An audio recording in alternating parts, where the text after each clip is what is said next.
Sounds good? Yep. Scott, what can you tell us for starters about Jackal? Obviously, he's going to get a bit of opportunity the next few weeks with a couple of guys out. Yeah, no, he's been impressive probably the last couple of years. He's been, I guess, in and out of the environment, and been on the other side of the tackling bag and tackling him. He's a big boy, heavy boy, and loves the physical side. So yeah, can't wait to see his involvement. Yeah, he'll be excited and loving it. Do you think he's ready for Silks to come straight in and step into a Super Rugby level now?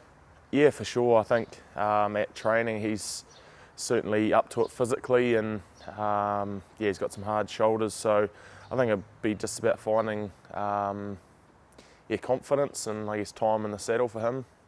Is that a real marker in the same performance from your team as a whole, but specifically up front? And is that something you sort of said, right, this is where you want to pick up from and keep going with? Yeah, I think for us, like Razor mentioned it, and yeah, we talked about effort and probably a standard for effort for the competition, and no easy team. There's no easy team in this competition, and week in, week out, you have to put in the effort that I guess is deserving. And Davey's 100th last week, he's he's given a lot in 100 games to this jersey and club, so we knew that we wanted to put a performance out there that would do him justice. Yeah. Guessing after what happened last year when the Highlanders came down here, there's very little chance of you taking them lightly being ambushed this week. Yeah, for sure, and I think they haven't had a couple of results go their way, a couple of tight games, and yeah, I guess they're desperate for a win, and they'd love to turn their season around by coming up here and tipping us up. So we're giving them all the respect that they deserve, and you only have to look back to last year that they tipped us up at home. So yeah, we have to front up on Friday night.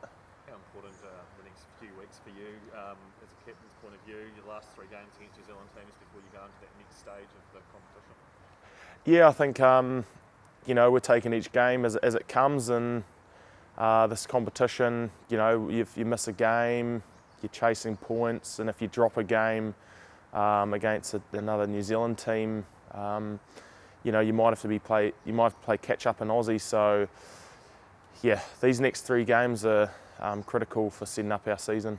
Pleased with, given all the COVID disruption and the stop-start nature there for a wee while, are you pleased with where things are at right now? Yeah, I think there's probably a little bit of relief. I guess after beating the Chiefs, they beat us at home. We have a week off, so it's just that extra week.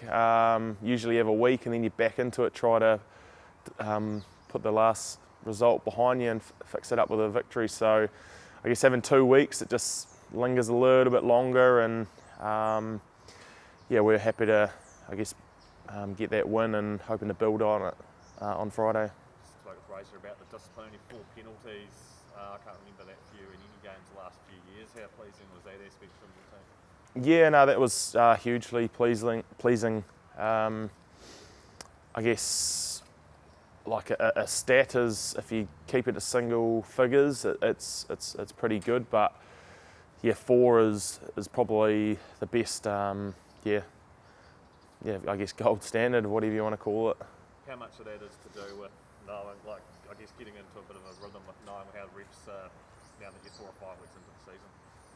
Yeah, I think early on you start to pick up where refs or where the game is, getting judged quite heavily, and the breakdown's always the number one there. So we talk about the tackle, and the tackle obviously sets up that breakdown, and if you're winning the tackle or the collision, then the breakdown is, the tacklers are landing in good positions, makes it clear and obvious for the next guy arriving if he wants to have a crack at the ball. So it's that cycle that's pretty pivotal to, I guess, your defence game and ultimately your penalties. Well, Jordan, have you ever seen a fullback get 3 penalties at breakdown before? Yeah, that was impressive. After the last one, he actually said, I can get a Jackal, but I can't catch the ball or something like that. So it's, yeah, good to have a bit of sense of humour out there. I guess covered pretty much everything. The only thing I wanted to ask is, how impressed have you been with Moana Pacifica? You know, given a new team in the comp, and we've seen in the past new teams come in and really struggle the first season, but they seem to have adapted pretty quickly. Yeah, I think Moana have been impressive. Obviously against the Hurricanes, and last night against the Blues, they were physical, and it looked like they were playing for playing for their people, playing for their team, and there's something quite deep there, it's good to see, and they're certainly going to challenge some more teams in this competition.